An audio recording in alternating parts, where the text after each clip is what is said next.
함께 잠시 기도하겠습니다. 하나님 아버지 감사합니다.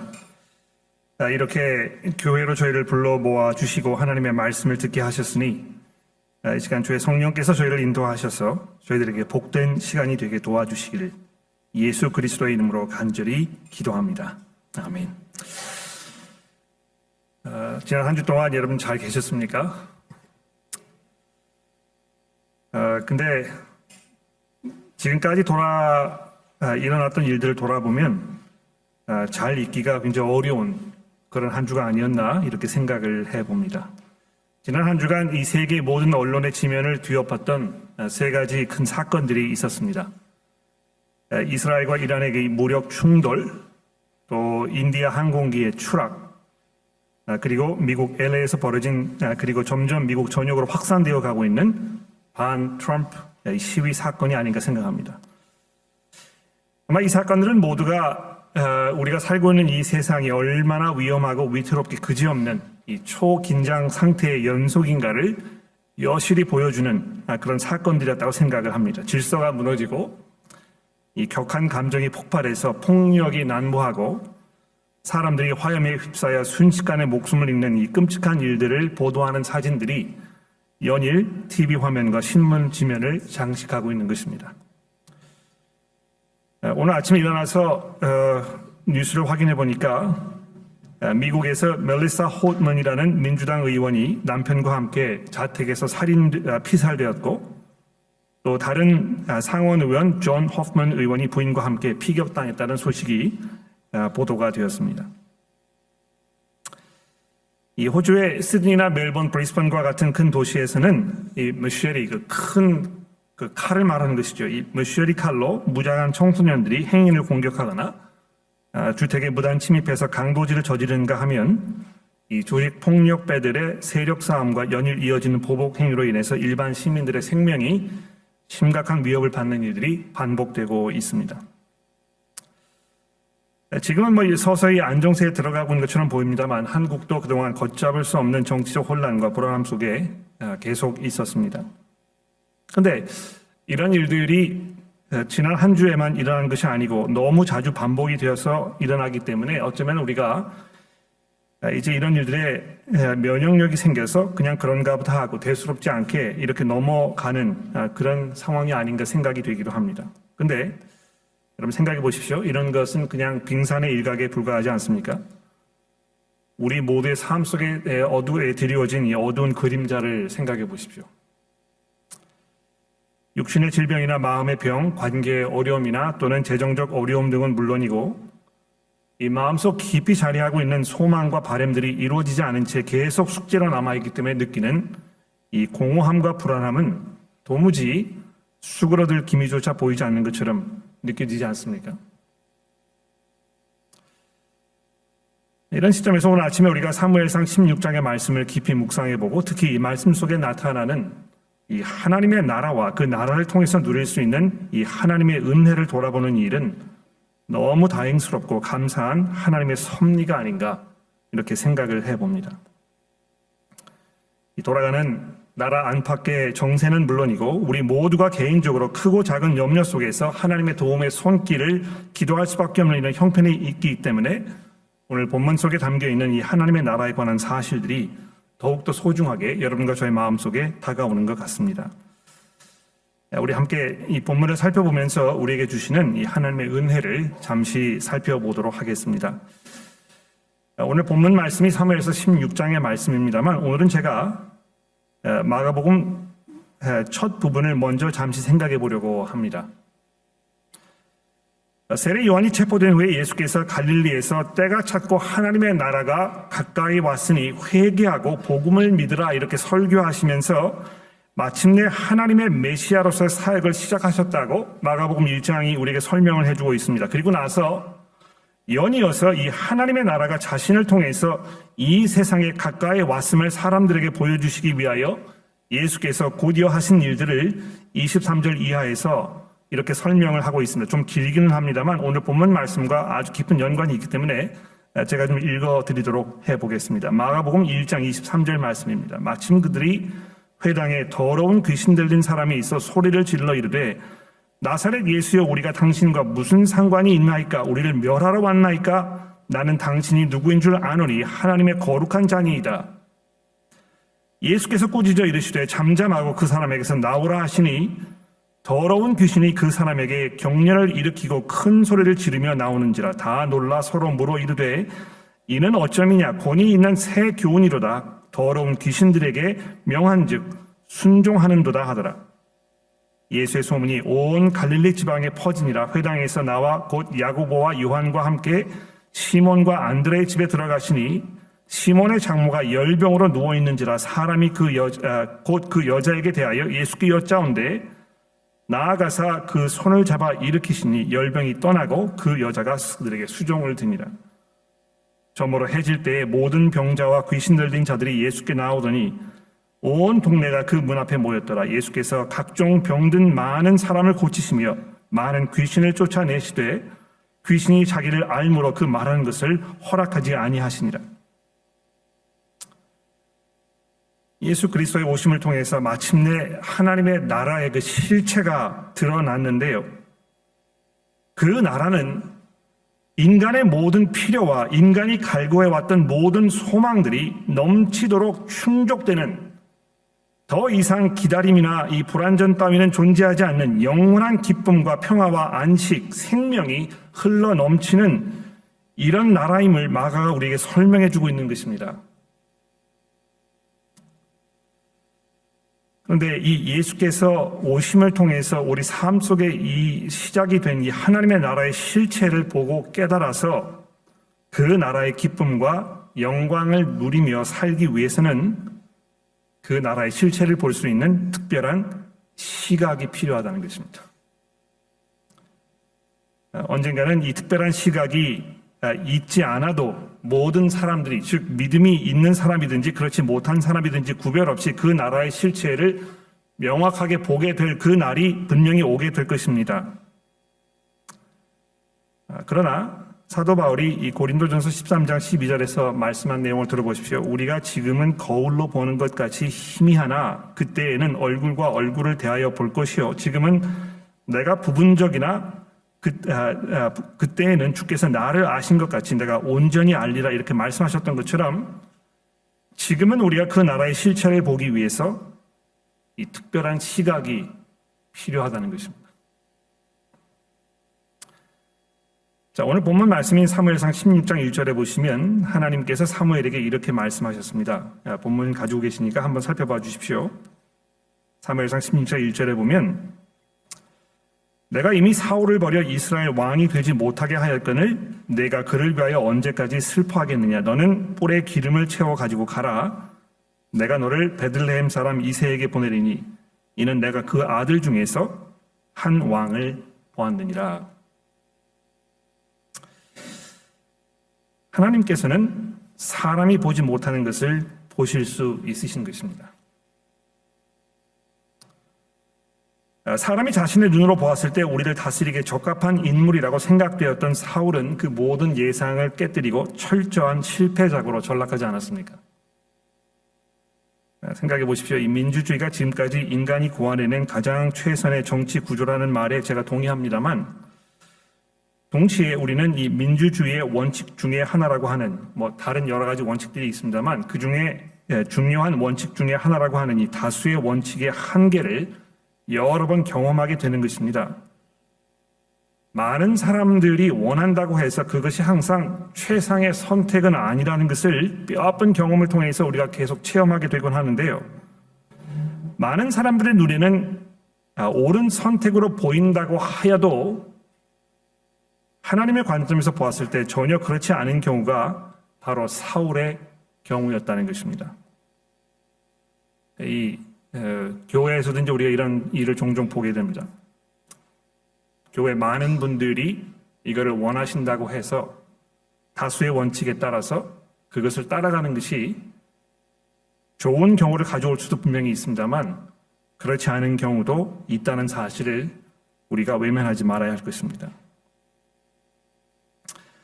그런데 이 중요한 사실을 미리 알았던 유일한 인물은 이 온 이스라엘에서 사무엘밖에 없었습니다.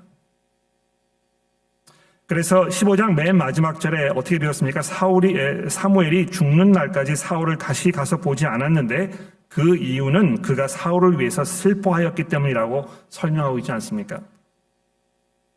아마 이 사울을 바라보는 사무엘의 마음에서 하나님을 전심으로 사랑했던 그의 마음을 읽을 수 있는 것 같습니다. 아마 사울에 대하여 만감이 교차했을 것입니다. 단순히 그에 대한 실망감이나 또는 그의 그 어리석음에 대한 분노 혹은 정죄함, 그 이상의 그 마음이 그에게 있었던 것이 분명합니다. 사울의 죄악에 대한 이 깊은 슬픔이 평생 동안 선지자 사무엘의 마음에 있었음을 말씀해주고 있는데요. 그가 얼마나 이스라엘의 목자로서 마땅히 가져야 할 그 마음을 가지고 있었는지 보여주는 그런 장면이 아닌가 생각합니다. 우리 가운데에서 저를 포함한 이 모든 목양의 역할을 맡고 있는 리더들이 주목하지 않으면 안 되는 매우 중요한 부분이라고 생각합니다. 그러나 이 본문을 보게 되면 사무엘 역시도 이 하나님의 시각으로 실체를 바라볼 수 있기 위해서는 하나님의 도우심이 필요했던 것을 이 본문 말씀이 지금 이야기하고 있습니다. 하나님께서 사무엘에게 이새의 아들을 찾아가서 그 아들들 중에 한 명을 내 왕으로 기름 부으라 이렇게 말씀하셨는데, 여기 이제 그 개역개정 성경에 보시면 1절 말씀 그 마지막 부분을 보십시오. 너는 뿔에 기름을 채워 가지고 가라. 내가 너를 베들레헴 사람 이새에게로 보내리니 이는 내가 그의 아들 중에서 한 왕을 보았느니라. 이렇게 이 동사가 포함되어 있습니다. 내가 그 중에서 한 왕을 보았느니라. 대부분의 아마 영어 성경 번역이 I have provided for myself a king, 아마 이렇게 이제 번역을 해 놓은 것 같은데, 여기에 이제 포함되는 이 동사는 분명히 보았다는 단어입니다. 그러니까 하나님께서는 다른 사람이 볼 수 없는 특별한 것을 바라보실 수 있었다는 것입니다. 근데 이 하나님께서 가지고 계시는 이 시각이 아직 사무엘에게 전달되지 않았던 것입니다. 사무엘도 역시 마찬가지로 이스라엘 사람들이 가지고 있던 일반적인 생각, 사고 방식, 어떤 그 시각, 이것에 의거해서 이새의 큰 아들이 그 앞에 나타났을 때 이 6절 말씀해 보십시오. 엘리압을 보고 마음에 이르기를 여호와의 기름 부으실 자가 과연 주님 앞에 있도다 하였더니, 왜 이렇게 생각한 것이었겠습니까? 곧바로 하나님께서 사무엘에게 이렇게 말씀하지 않습니까? 그의 용모와 그의 키를 보지 말아라. 우리는 사람을 뽑을 때, 사람을 평가할 때, 어떤 그 실체를 이렇게 생각할 때, 뭐 사람에 대한 평가뿐만이 아니고 우리 삶에 일어나는 모든 일들에 마찬가지라고 생각이 되는데요. 그저 눈에 보이는 현상을 근거로 하여 결정을 내릴 수밖에 없습니다. 이게 이제 인간의 한계라는 것이죠. 아마 이런 면에서 우리가 흔히 이야기하는 이 과학적 증명 방법, 어떤 죄송합니다. 이렇게 말씀드리면 좀 너무 복잡하지 않을까 염려가 되기는 합니다만, 인식론이라는 게 있지 않습니까? 그렇죠? 인식론이 뭡니까? 사물을 이해하는 그 방법을 말하는 것입니다. 그렇죠? 그런데 옛날 오래전의 사람들은 그저 이 깊은 사색을 통해서 뭐를 깨닫게 된다는 그런 인식론을 가지고 있었다가 점점 역사가 흐르면서 사람들이 어떤 그 관찰에 의해서 뭐를 판단하는 그런 그 합리적인 인식론이 발전하게 되었다는 것입니다. 그 결과로 우리가 이제 어떤 시대에 살고 있는 것입니까? 이 과학적인 증명을 통해서, 관찰을 통해서 사물이 옳은 것인가 아닌가를 판단하게 되는 그런 시대에 이제 우리가 살게 된 것입니다. 근데 아마 여러분들 뭐 인터넷이나 이런 거를 검색해 보시면 이 시각의 한계성에 대한 그 재미있는 연구들을 많이 보시게 될 거예요. 어떤 눈에 보이는 것에 근거해서 결정을 내렸다가 자기가 옳은 결정이 아니었다는 것을 증명하는 여러 가지 어떤 시각적 효과를 교묘하게 이렇게 조작하는 그런 일들을 종종 보게 되는데, 우리 인간들이 가지고 있는 이 시각, 이것은 우리 인간의 근본적인 한계점으로 인해서 부분적일 수밖에 없다는 것입니다. 그래서 과학을 하시는 분들이 마치 삶의 모든 문제들을 이 과학을 통해서 해결할 수 있고 답을 얻을 수 있다고 이렇게 주장하게 되는데, 너무 인간의 능력을 과대평가한, 그래서 결국에는 이것이 실패로 돌아갈 수밖에 없는 그런 일이라고 저는 생각합니다. 분명히 인간의 능력으로는, 인간의 관점에서는, 인간의 시각으로는, 인간이 지금까지 쌓아온 문명을 근거로 해서는 해결할 수 없는 아주 근본적인 문제들이 분명히 우리 가운데 있다는 것인데, 특히 하나님의 나라를 생각하는 면에 있어서는 인간이 가지고 있는 시각을 근거로 해서 이해할 수가 없다는 것입니다. 사무엘이 계속해서 아마 자기가 지금까지 가지고 있던 시각으로 하나님의 나라와 그 나라를 다스려야 할 하나님의 왕의 실체와 또 그 나라의 왕을 통해서 우리가 누리게 될 하나님의 은혜에 대해서 이해하고 있었다면, 아마 사무엘도 역시 사울의 전철을 밟았을 것입니다만, 내가 이미 그를 버렸노라. 내가 보는 것은 사람과 같지 아니하니 사람은 외모를 보거니와 나 여호와는 중심을 보느니라 하는 이 말을 들은 후에 사무엘이 깨달은 것이 무엇입니까? 그렇지. 내가 인간의 시각으로 사람을 보는 것이 아니고 하나님의 시각으로 이 세상을 바라보아야 하는 것이구나 하는 것을 아주 금방 깨달아 알게 되었다는 것입니다. 믿음 생활을 하면서 여러분과 저의 삶 속에 일어나는 여러 가지 변화들이 분명히 있을 것입니다. 어떤 그 습관의 변화는 참 무서운 일인 것 같아요. 예수를 믿게 된 후에 저도 많은 습관의 변화가 일어났었습니다. 내가 이제 정말 예수님을 내 삶의 구주로 믿고 내가 이 그리스도인다운 삶을 살아야 되겠다는 내 개인적인 어떤 신앙 고백이 있기 전에, 아마 저희 부모님은 잘 모르실 텐데요, 제가 굉장히 입이 거칠었습니다. 조금만 이렇게 마음에 들지 않거나 이 속상한 일이 생기면 그 육두문자를 막 이렇게 남발하는 그런 아주 좋지 못한 습관이 있었거든요. 그런데 생각의 변화, 즉 어떤 이 마음속에 일어나는 그 확신, 이 삶에 대한 새로운 시각을 갖게 되는 그 순간부터 습관의 변화가 순간적으로 일어나는 것입니다. 물론 그 오랫동안 지속되어 왔던 습관들이 오랜 시간을 걸쳐서 변화되는 경우도 있습니다만, 저 같은 경우에는 오랫동안 이어져 왔던 이 습관이 시각과 생각의 변화로 인해서 순간적으로 바뀌었던 것을 저는 경험하였습니다. 중요한 것은 내가 살아왔던 사고 방식, 내가 가지고 있던 이 생각, 시각의 관점이 하나님의 눈에 보았을 때 옳지 않았다는 것을 깨닫게 되었을 때 이것이 변화되어야 한다는 것입니다. 내가 이 세상에 살면서 지금까지 쌓아왔던 나의 모든 생각 방식을 그대로 고수하면서 마치 이것이 하나님 나라의 방법인 것처럼 우리가 고집할 수 없다는 것입니다. 마치 이것은 호주의 시민권을 얻은 후에는 한국에서 유지하고 있던 모든 한국인으로서의 어떤 그 권리를 포기하고 이 호주의 방식을 따라가겠다는 선언을 하는 것과 마찬가지라는 것입니다. 여기 이제 중요한 것은 내가 보는 것은 사람과 같지 아니하니 사람은 외모를 보거니와 하는 이 부분인데요. 여기 이제 그 개역개정 성경이 사람이 외모를 보거니와 이렇게 번역을 해 놓았습니다만, 이건 이제 보다 문자적으로 번역을 하면 사람들은 눈에 근거하여 무엇을 보거니와 나 여호와는 마음에 근거하여 무엇을 보느니라, 이렇게 말씀하신 것입니다. 그러니까 이 사람은 외모를 보지만 여호와는 중심을 본다, 이렇게 이제 개역개정이 번역을 해 놨기 때문에 이 외모와 그 사람의 마음 속에 있는 이 중심, 이거를 이렇게 이제 비교하는 것으로 일반적으로 이해합니다만, 이 히브리어 본문에 있는 그 내용은 사람의 외모와 사람의 이 마음을 비교하는 것이 아니고 사람이 사물을 관찰하는 어떤 그 눈에 의한 시각 방법과 하나님께서 사물을 판단하시는 이 마음에 근거한 시각을 비교하고 있다는 것입니다.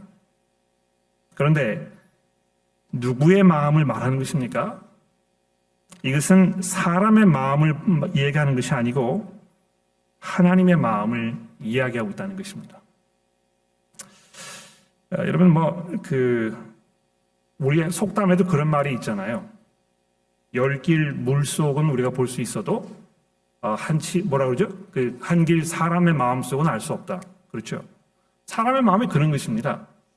우리가 마음을 들여다보면 이 마음 속에 얼마나 많은 추한 것들이 담겨 있는지 모릅니다. 예수께서도 마가복음에서 이렇게 말씀하셨습니다.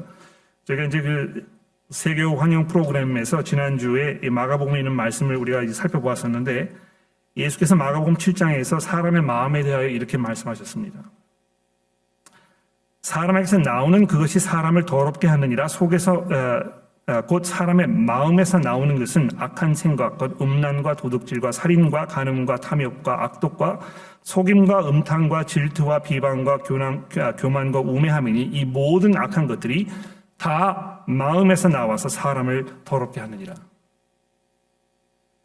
하나님께서 사람의 마음을 들여다보시고 그 마음을 근거로 하여 이 사람은 내가 선택할 만한 사람이라는 그 판단을 가지고 계셨다면 아마 아무도 하나님의 선택을 받을 만한 자격을 가지고 있는 사람들이 존재하지 않을 것입니다. 여러분의 마음을 들여다보십시오. 물론 우리가 상대적으로 남과 비교해 보았을 때 그 정도의 차이가 있을지 모릅니다만 우리 인간의 마음은 근본적으로 이렇게 패역한 것입니다. 그러나 다행히도 하나님께서 이 사무엘상 16장에서 말씀하시는 여호와는 마음을 근거로 하여 보신다 하는 이 말씀은 여러분과 저와 같은 이 패역한 인간의 마음을 보시고 그 사람을 선택하는 것이 아니고 하나님께서 그 마음에 가지고 계셨던 그 계획과 그 뜻과 그분의 원대한 이 세상을 향한 이 계획, 이것을 근거로 하여 자기의 이 주권적인 선택으로 사람을 뽑으신다는 것입니다. 아브라함의 경우를 보십시오. 왜 하나님께서 그 사람을 선택하셨겠습니까? 그런데 아브라함뿐만이 아니고요, 구약 성경에 등장하는 모든 사람들이 다 그랬다는 것입니다. 야곱의 경우를 보십시오. 그가 그의 형 에서와 비교했을 때 나은 것이 있었을까요? 그렇지 않습니다. 야곱이라는 그 이름의 근본적인 뜻이 무엇입니까? 사기꾼이란 말이잖아요. 예. 얼마나 그 사람이 간사하고 계산적이고 자기의 이익을 위해서 어떤 희생을 남의 희생을 마다하지 않는 아주 냉혈적인 인간이었다는 것입니다. 그러나 하나님께서 그 사람이 태어나기 이전에 내가 그를 불렀다, 이렇게 이야기하고 계신다는 것입니다. 이것이 여러분과 저의 삶 속에서 예수 그리스도의 복음을 통하여 성취되었다는 사실을 우리가 기억해 봅시다. 여러분과 제가 하나님의 은혜 가운데에서 주의 백성으로 부르심을 받게 된 그 근거가 무엇입니까? 우리가 믿음이 좋아서일까요? 우리가 선한 양심을 가지고 있기 때문일까요? 여러분과 제가 어떤 하나님의 마음에 흡족할 만한 어떤 눈에 보이지 않는 무엇이 있었는데 하나님께서 그것을 보셨기 때문에 그걸 가상히 여기셔서 여러분과 저에게만 은혜를 베푸신 것입니까? 그렇지 않습니다. 우리가 아직 죄인 되었을 때, 우리가 끝까지 우리의 삶을 우리 방식으로 살아가겠다고 고집하면서 어둠 속에서 방황하며 영원히 하나님의 진노의 자녀로 살고 있었던 그 때에 긍휼이 풍성하신 하나님께서 어찌된 영문인지 여러분과 저를 향하여 하나님의 한없는 사랑과 은혜로 우리를 그 은혜 안으로 부르셨다는 것입니다.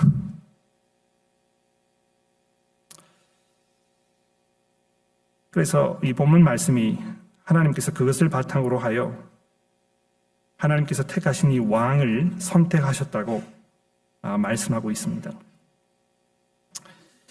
11절에 보시면 사무엘이 이새에게 이르되 내 아들들이 다 여기 있느냐? 7명의 아들들이 지나갔습니다. 재미있는 사실 아닙니까?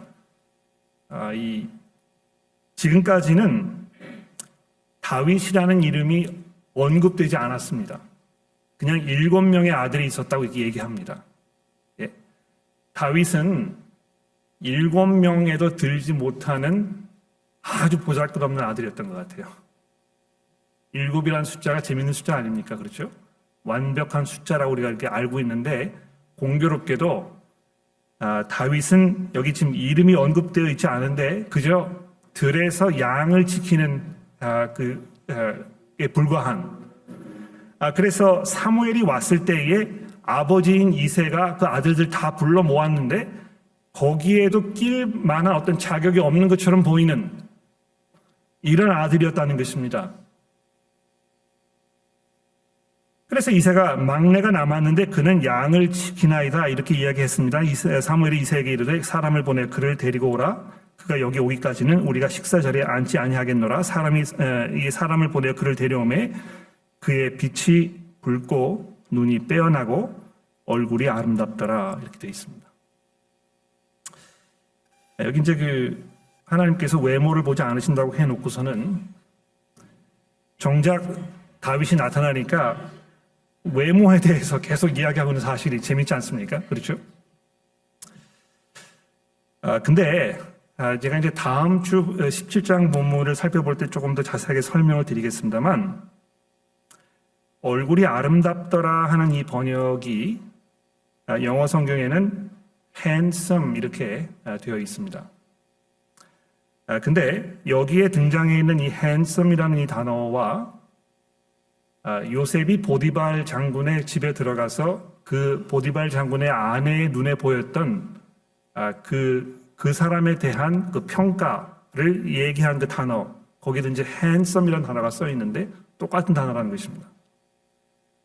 다음 주에 좀 더 설명을 드리겠습니다만 이 다윗과 요셉 사이에 아주 흡사한 면이 많이 있어요. 그래서 어떤 면에서는 마치 요셉이 이 하나님의 부르심을 받아서 이스라엘 백성들을 구원해내는 아주 중요한 역할을 했던 것처럼 마치 다윗도 그와 마찬가지로 지금 어떤 방법인지는 알 수 없습니다만 하나님의 특별한 어떤 그 도구로 사용될 이런 사람이라는 것을 암시하는 것으로 보인다는 것입니다. 아닌 게 아니라 하나님께서 그에게 기름을 부으라 이렇게 말씀하셨는데 그날 이후로 다윗이 여호와의 영에 크게 감동되었다 이렇게 되어 있습니다. 자, 이제 마지막으로 이 11절 이하의 말씀에 보시면 왜 성경이 이 사실을 우리에게 이야기하고 있나 이렇게 궁금증이 들 수밖에 없는 아주 이상한 이야기가 여기 소개되고 있지 않습니까? 이날 이후로 여호와의 영이 사울에게서 떠나고 여호와께서 부리시는 악령이 그를 번뇌하게 하였다고 14절 말씀이 얘기하고 있습니다. 여러분 이건 이제 우리가 조금 깊이 생각해 봐야 아주 중대한 문제가 되겠는데 하나님의 영이 떠난 후에 사울에게 어떤 일이 벌어졌다고요? 악령이 그를 번뇌하게 하였다고 이야기하고 있습니다.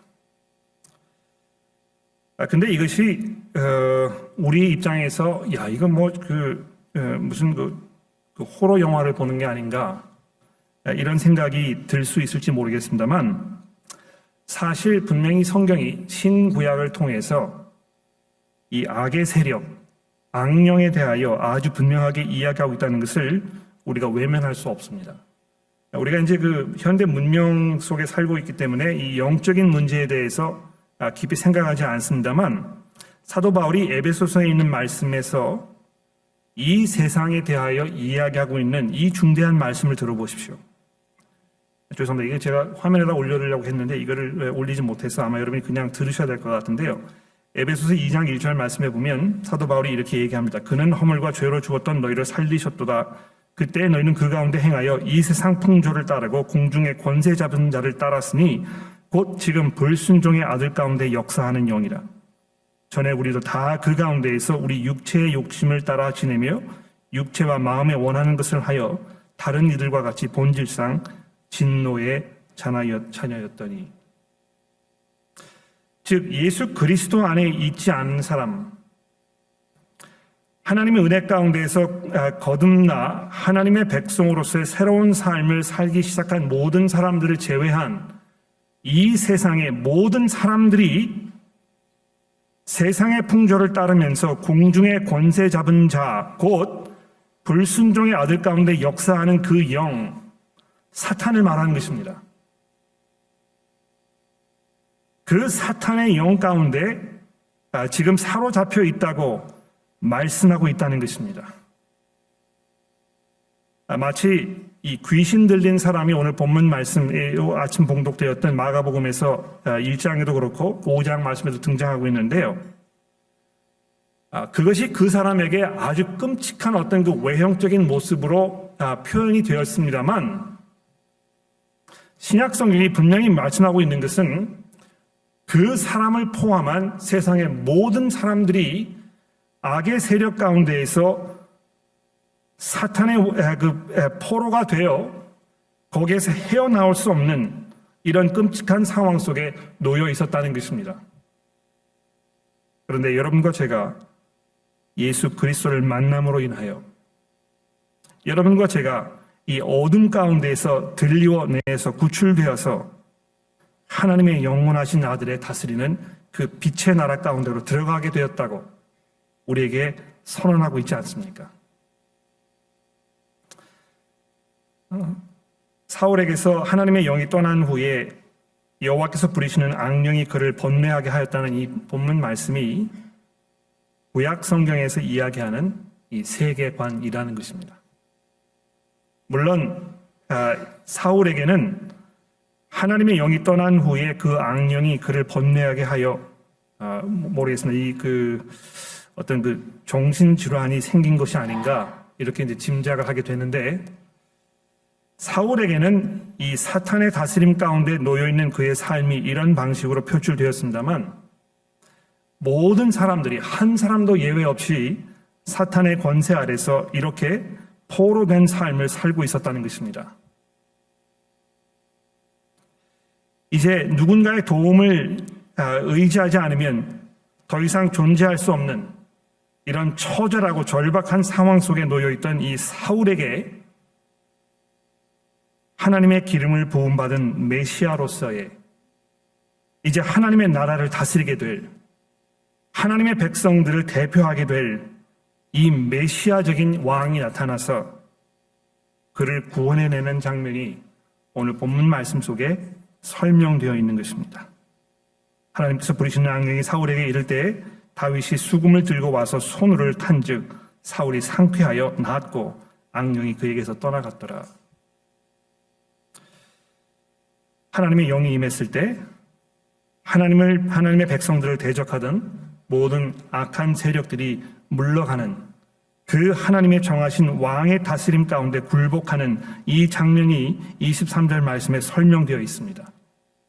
굉장히 감동적입니다. 여러분과 제가 어떻게 손을 쓸 수 없었던 이 끔찍한 상황 속에서 하나님께서는 그의 구원자를 보내셔서 거기에 신음하고 있는 하나님의 백성들을 구출해내시는 그 하나님의 도구로 사용하셨다는 것입니다. 마치 예수 그리스도께서 그 복음 선포를 통하여 그분의 십자가의 능력을 통하여 여러분과 저를 사탄의 세력에서 구원하셔서 하나님의 영원하신 나라로 들어가 하나님의 백성이 되게 했던 이 사실을 멀리서 바라보게 하는 이 장면이 사무엘상 16장에 설명되고 있습니다. 사랑하는 교회 여러분, 예수 그리스도의 능력 안에 계십니까? 그분께서 온 세상을 통치하시고 다스리시는 하나님의 메시아이심을 여러분이 믿음으로 고백하십니까?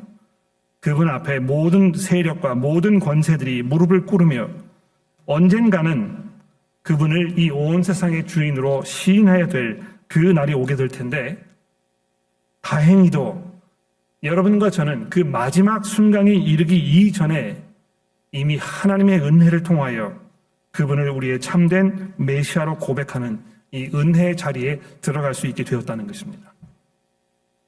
그리스도를 믿음으로 인하여 우리가 얼마나 다행이고 얼마나 만족스럽고 행복하며 소망 가운데 사는 삶을 살 수 있게 된 것입니까? 여러분 기뻐하십시오. 비록 삶이 어렵고 삶 속에 여러 가지 도전들이 우리 삶을 무거운 짐을 우리에게 안겨준다고 하더라도 이것이 일시적인 것일 뿐이고 또 그것을 통해서 하나님께서 우리들을 단련하여 하나님을 바라보는 믿음 가운데 살게 하시지만 언젠가 그것이 모두 들리워지는 우리 안에 참된 소망과 참된 바람이 완벽하게 완성되는 그래서 진정한 기쁨과 진정한 만족과 진정한 안정이 우리에게 약속되는 그 날이 그리스도의 왕국을 통해 주어질 날이 오게 될 것입니다. 기도하겠습니다. 하나님 아버지, 다윗을 통해서 보여지기 시작한 하나님 나라의 실체를 우리가 사무엘상 16장의 말씀을 통해 보게 됩니다. 하나님께서 정하셨던 그 왕이 마침내 그 모습을 드러냈을 때 얼마나 놀라운 일들이 그 백성들 가운데 일어날 것인가를 우리가 짐작해 보게 됩니다. 마침내 온 세상의 창조주이셨던 하나님의 아들이 이 땅에 나타나셨을 때 그분을 통해서 얼마나 놀라운 변화가 이 세상에 시작되었는지를 우리가 믿음으로 고백합니다. 저희들의 삶을 돌아보았을 때 얼마나 놀라운 하나님의 은혜와 하나님의 평강이 그리스도의 복음을 통해 우리 삶 속에 이미 시작되었는지 우리가 믿음으로 고백합니다.